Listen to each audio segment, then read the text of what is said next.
और पुण्यात्माओं, एक बात याद रखना, अब ये भक्ति युग शुरू हो गया सन 1997 से। अब शुरुआत है, सूर्य उदय होता है तो इतनी रोशनी नहीं होती जब शिखर में पहुंच। कबीरा धंधा करते रहे बिन धंधे धन ना होए। परमात्मा कहते हैं कबीर धंधा करता रहे बिन धंधे धन नाही, और जो नर भूले ज्ञान मूल को ते धंधे ध्यावे नाही। परमात्मा कबीर परमेश्वर जी ये कह रहे हैं कि धंधा करना पड़ेगा, धंधे बिना इनकम नहीं हो सकती, काम तो करना ही पड़ेगा। पर उनको उल्हाना दे रहे हैं कि जो इस धंधे में भगवान ना बजते, काम करते करते मालिक को याद नहीं रखते, वो नर अपना उस मूल ज्ञान से परिचित नहीं है, वो अपना जीवन व्यर्थ कर रहे हैं। अब कोई कहता भी अभी समय नहीं है, भक्ति नहीं करते, कोई टेंशन होगी है। पुण्यात्माओं, ये टेंशन तो बनी रहेंगी क्योंकि काल का लोक ही ऐसा है। और इन सभी जो छोटी मोटी आपके साथ चल रही है, कोई परमात्मा के नाम लेते लेते भी आपके ऊपर कोई आपदाएं छोटी मोटी आ रही हैं, तो ये विचार करना कि यदि परमात्मा का सहारा ना होता ये छोटी आपदाएं नहीं होती, ना जाने के कहर तोड़ देती आपके ऊपर। अब जैसे आप जी ने परमात्मा का, परमेश्वर कबीर जी का नाम ले रखा है, और फिर भी आप पर छोटी मोटी कोई आपदाएं आती हैं, आप ये सोच बैठते हो, कई बार मन इतना नालायक है, ये परमात्मा से दूर करने के लिए ना जाने कितनी स्कीमें तैयार करता है, अपने हिसाब से सोचता रहता है। क्या सोचते हैं कि मैंने पाठ भी करा दिया, मैंने 4-5 महीने नाम लिए भी हो गए हैं, और फिर भी मेरी भैंस मर गई। अब पुण्यात्माओं विचार करो, आप जी ने कुछ पुण्य किया, आप जी ने सत भक्ति की, जैसी आपने भक्ति की उसका सहयोग तो अवश्य ही मिला है आपको। जैसे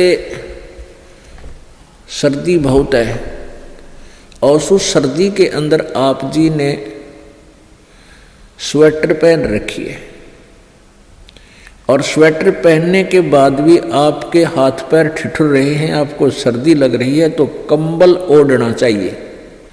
तो बुद्धिमान लोग ये नहीं कहा करते कि मैंने स्वेटर पहन रखी फिर भी सर्दी है और स्वेटर निकाल दूं, क्या फ़ायदा स्वेटर का। कई भक्तों के मन में ऐसी दुर्भावनाएं आ जाती हैं कि हमने इतने दिन हो गए भक्ति करते ने, नाम लिए ने, और पाठ भी हम करा रहे हैं, और फिर भी हमारे ऊपर आपदाएं आ रही हैं। तो पुण्यात्माओं, जैसे आप जी ने अभी स्वेटर पहनी है और स्वेटर ने अपना काम कर रखा है जैसी उसकी सामर्थ्य है, और कोई नो सोचा है कि क्या फायदा हुआ, नाम तो मन इतने दिन हो गए भक्ति करते, दान करते, और इस नाम को त्याग देता हूँ, तो वो मूर्ख है। मूर्ख मीन वो ज्ञानहीन है, इस तत्व ज्ञानहीन है, उसको अभी ये ज्ञान समझ में आया नहीं है।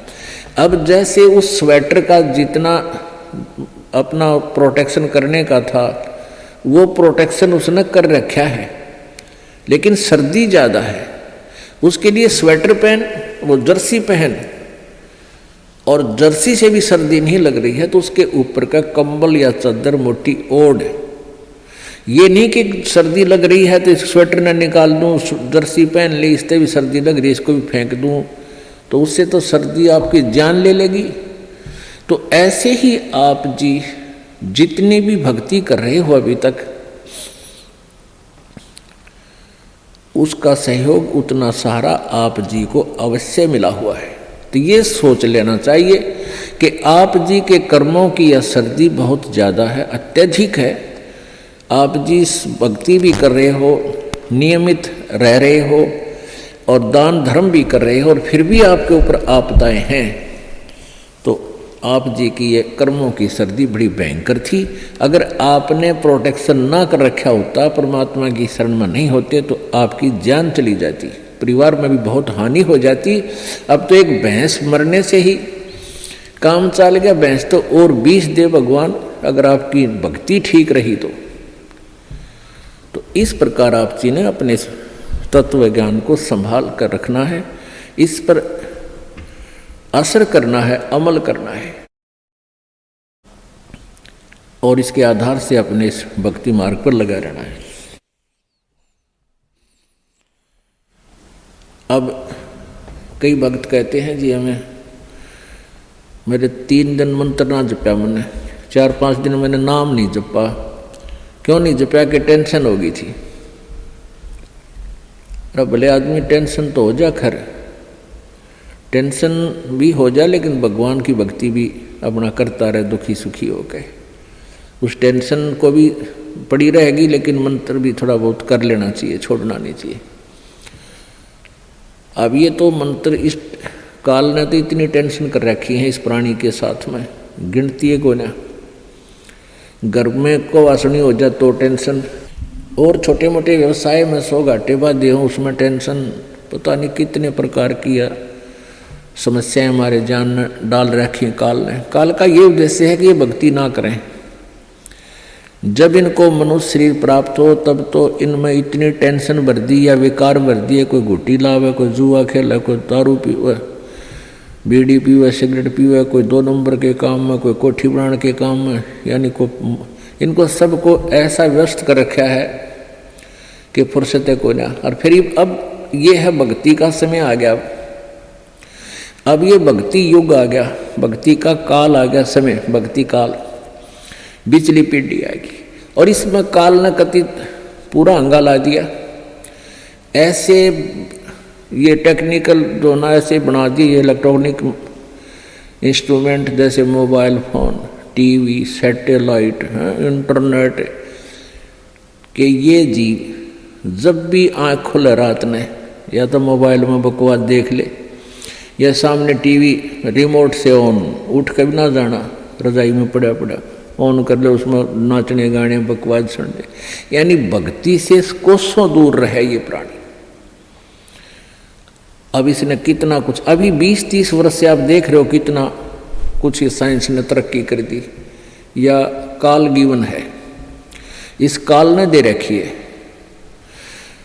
और परमात्मा ने भी ये समय इसीलिए चुना था कि अब ये जो साइंस के इंस्ट्रूमेंट हैं ये हमारा काम आएंगे। एक जगह बैठे और लाखों करोड़ों जगह टीवी में परमात्मा की महिमा को घर बैठे सुन सका करोगे। हम इनमें बकवाद क्यों देखेंगे? हम भगवान देखेंगे, परमात्मा की चर्चा सुना करेंगे, तो हम इसका सदुपयोग करेंगे। तो पुण्यात्माओं, ये परमेश्वर कहते हैं, जिन हर जैसा सुमरिया अर्ता को तैसा लाभ, ओसा प्यास न भाग ही जब लग दसैनी आब। जिन्होंने जैसी भी भगवान की भक्ति की है उनको उतना ही लाभ अवश्य मिलेगा। और ओस पीने से प्यास नहीं बुझती, ओस चाटने से प्यास नहीं बुझती। प्यास बुझेगी गट गट गिलास पीने पानी के गिलास पीवा, जब प्यास बुझेगी। तो हम पहले क्या करते थे, दान धर्म कितना करते थे, 2 रुपये चढ़ा दिए को 5 मुश्किल थे, 10 चढ़ा दिए तो बड़े खुश होया करते थे। या 100 रुपये का प्रसाद बांट दिया हनुमान जी के मंगलवार ने, तो ये हमारी पूजाएं थी। तो ये तो हम ओस चाट रहे थे। और अब आप देख रहे हो पाठ के पाठ करवाए जा रहे हैं, भगवान के हवन के लिए जोत के पैसे, जो जोत का घी दान किया जा रहा है, ये गिलास के गिलास पिए जा रहे हैं और इनसे प्यास बुझेगी। कोई पाठ करवा रहा है, कोई वैसे गुप्त दान, खूब वैसे दान दे रहे हैं, तो ये गिलास के गिलास पानी के पिए जा रहे हैं, इनसे प्यास बुझेगी, इनसे आपको पूर्ण लाभ होगा। और सतभक्ति मंत्र करेंगे, आजीवन मर्यादा बढ़ेगी। अब ये टेंशन तो काल ने या पैदा कर रखी है कि वो भक्ति ना कर सके। लेकिन इन टेंशनों में ही आपने भक्ति करनी पड़ेगी, चाहे रो के करो, चाहे खुश होकर कर लो, दुखी होकर कर लो। मान लीजिए कोई घर का सदस्य उपदेशी नहीं था, उसकी मृत्यु होगी, दुख तो बहुत आता है, क्योंकि हमारा एक हमारे अंदर एक ऐसी व्यवस्था बन गई, हम रह नहीं सकते, रोना भी पड़ेगा, भाई खूब बुरा हाल विलाप भी करेंगे। लेकिन फिर भगवान भी फिर याद रखे, परमात्मा ये क्या ले गए इतने दिन, उन बातों ने ध्यान रखे कि ये क्या लेके गया। अगर हम ये भक्ति कर रहा होता, परमात्मा इसको जीवन दान भी देता, इसकी आयु भी बढ़ा देता यदि सत भक्ति करता था।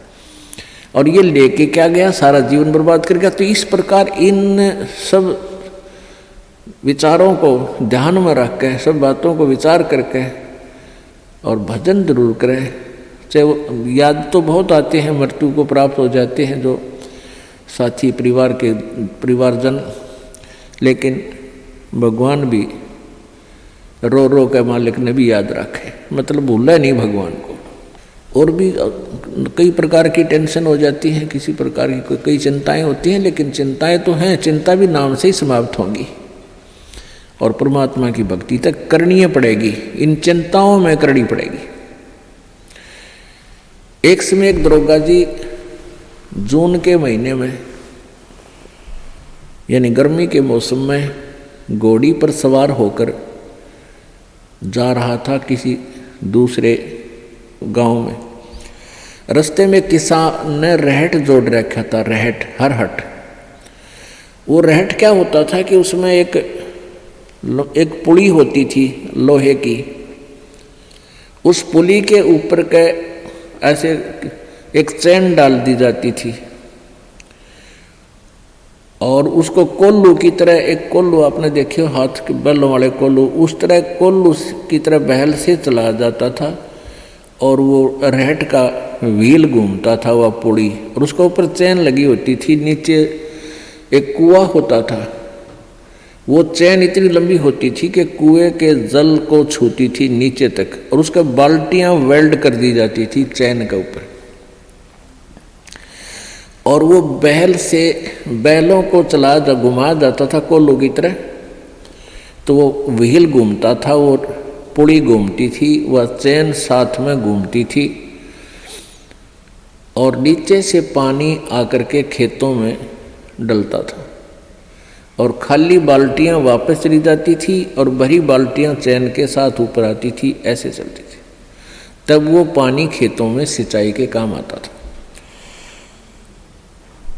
तो किसान की घोड़ी को प्यास लगी, किसान को भी प्यास लगी। उसने देखा कि सामने रहट चल रहा है और पानी पीवेंगे, घोड़ी को भी पिलाएंगे। अब जो ही उस घोड़ी को निकट लाया वो दरोगा यानी वह SHO, तो रहट के अंदर से आवाज आया करती थी, वैसे जुगाड़ होया करते थे। वो व्हील व्याल चढ़ा रखे थे, वो चर चूं करके वह काफी जोर की आवाज आती थी उससे। वह घोड़ी उस चरचू ने सुनकर, चींचू ने सुनकर, और वह फड़क गई, 1 किला दूर जाके डटी। दरोगा जी गुस्से में हो गए, करे किसान या चूं बंद कर दे भाई, चींचू बंद कर दे, मेरी घोड़ी डर रही है, मैंने पानी पीना और पिलाना है। अब किसान ने वो बैल रोक दिए, जो बैल चल रहे थे, कोल्लू को सा फिरा रहे थे, उससे वो चलने से आवाज आ रही थी, पानी भी आ रहा था। तो किसान ने वह बैल रोक दिया, तो पानी आना, जल आना भी बंद हो गया और आगे जल सीधा खेत में जा रहा था। खेत में जल साथ साथ वह जमीन प्यासी थी, पी रही थी। जल घोड़ी के पीने योग्य एकत्रित नहीं रहा, घोड़ी निकट आई, जल था नहीं। दरोगा जी ने कहा कि एक किसान जल निकाल। उसने फिर बैल का डंडा मार दिया, बैल चला तो चूं ची चूं, फिर वही घोड़ी फिर भागी। वो किसान को उसने कहा, दरोगा ने गया चूं चूं बंद करवा, ची चूं बंद कर। उसने फिर बैल रोक दिया, वो फिर घोड़ी लिया, पानी पाया नहीं। तब वो किसान बोला, दरोगा जी इस चींचू में पी गए तो पी गए ना, दोनों मरोगे तुम। तो ये चींचू में ही पीना पड़ेगा यो जल राम नाम का भाई। जब राम नाम बंद कर दिया तो भक्ति गई, वह चू चू तो फिर फायदा क्या हुआ, वह टेंशन तो सह से भक्ति और बर्बाद होगी। तो इस चींचू में पानी पीना पड़ेगा, जल पीना पड़ेगा भाई, हिम्मत रखो। और एक दिन परमात्मा ऐसी कृपा करेगा या चींचू भी बंद हो जाएगी, क्योंकि परमात्मा के नाम से सब दुख दूर होते हैं। कबीर 5 पहर धन दे गया और 3 पहर रया सोए, 1 पैर हरि ना भजा फिर मुक्ति कहाँ से होए। 8 पहर 24 घंटे को 8 पहर में, पहले 8 पहर होती थी 24 घंटे की। अब परमात्मा कहते हैं तो 1 पैर में 8, 1 पैर में 3 घंटे हो गए। तो परमात्मा कबीर जी ये बताना चाहते हैं कि 3 पैर तन धंधा करया 15 घंटे, 5 पैर तो 3 पैर तो सो गया, यानी 1 दिन रात टोटल पूरा कर दिया। और 1 पैर हरि ना बजा, 3 घंटे भी भगवान को नहीं दिए तूने। 5 पैर धन दे गया, 3 पैर रया सोए, 1 पैर हरि ना जप्यो मुक्ति कहाँ से होई। यानी टोटल 3 घंटे परमात्मा ने बता दिए कि पूरे 24 घंटे में 3 घंटे आप भगवान के भजन में अवश्य लगाओ। और उनका ये नहीं है कि स्पेशल एक जगह बैठ के लगा लो, बहुत समय होता अपने पास। जैसे आप जी कोई मजदूरी के लिए जाते हो, घर से वहाँ तक घंटा 1 लगे, मालिक का सिमरण करता जा। बस में बैठ कर जा रहे हो कहीं काम, बस वहाँ भक्ति करें। खेतों में जा रहे हो, खेतों से घर से लेकर वहाँ तक जो खूब भक्ति करे, अपना मंत्र ने याद रखे। और बहुत से ऐसे कार्य हैं जो काम करते करते भी हम भगवान की भक्ति कर सकते हैं। जैसे खेत में आली हल जोतता है, हमने देखे पहले ही आली में लक्ष्मी चंद की रागनी गाए जाते, हल भी जोड़े जाते। तो आप भगवान की भक्ति भी करे, कभी आरती करने लग जा, कभी भगवान की वाणी बोलने लग जा, कोई फिल्मी गाने गावे है, कोई और बकवाद सोच रहा है। तो इस प्रकार हमने अपना सुमरण में 3 घंटे का समय निकालना चाहिए। जैसे सुबह का नित्यनेम आध पौना घंटा लगता है, 15 मिनट की असुर निकंदरमणि 1 घंटा तो हो गया, आध 35 मिनट की आरती होती है 1.5 घंटा, बाकी 1.5 घंटा आपका सिमरण भी हो जाए ना, सिमरण आध घंटा मंत्र, 1 घंटे का श्वास का सिमरण। तो इतना भी आप कंटिन्यू कर लोगे तो भी आपका बेड़ा पार हो जाएगा। ये सत्कर्म मान ली, क्योंकि आप जी बहुत से पापों से बच गए, सब बुराइयां त्याग दी, भगवान से डर कर रहने लग गए।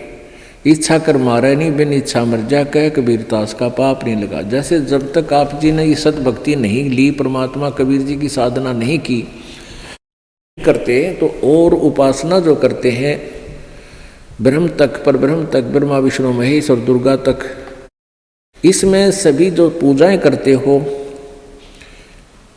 उन पूजाओं का फल और जो पुण्य करते हो उन पुण्य का फल अलग से लिखा जाता है। और साथ में जो आपके द्वारा पाप होते हैं, जैसे किसान खेत में हल जोतता है, उसके विषय में बता रखा है सुख संवेद में कि 1 अलाई और 1000 कसाई बराबर पाप होता है। 1 अड़ाई होती है 30 फुट चौड़ा, 20 फुट चौड़ी और 200 फुट लंबी, किले की, एकड़ की, इतना स्थान जिसमें से हल आड़ी ऐसे एक अड़ाई बोलता था उसको ऐसे बैल को ले जाता आखिरी सिरे से और फिर उसको ऐसे जोतता था, बाया करता। तो उस टुकड़े को एक अढ़ाई बोलते हैं। इतना स्थान हल से खोदा हुआ 20 बाई 200 फुट का एक हाड़ी ने जो खेत खोद दिया हल तय, उसमें पाप और 1000 कसाई एक बराबर पाप होता है। क्योंकि उसमें ना जाने कितने जीव जंतुओं के पेटा में गए, फाड़ी निकाल दी, वो कुछ निकाल दी, और उसको इतना पाप होता है। अच्छा, फिर उसको पुण्य भी होता है, क्योंकि उस खेत में गेहूं बो दिए, बाजरा बो दिया और चने बो दिए, ज्वार बो दी, तो उससे ऑटोमेटिकली कुछ बीज झटका जमीन पे गिर जाता है, उसको जीव जंतु खाते हैं, तो वो उसके गुड अकाउंट में और पाप बैड अकाउंट में ये न्यारे न्यारे डिपॉजिट होते रहते हैं।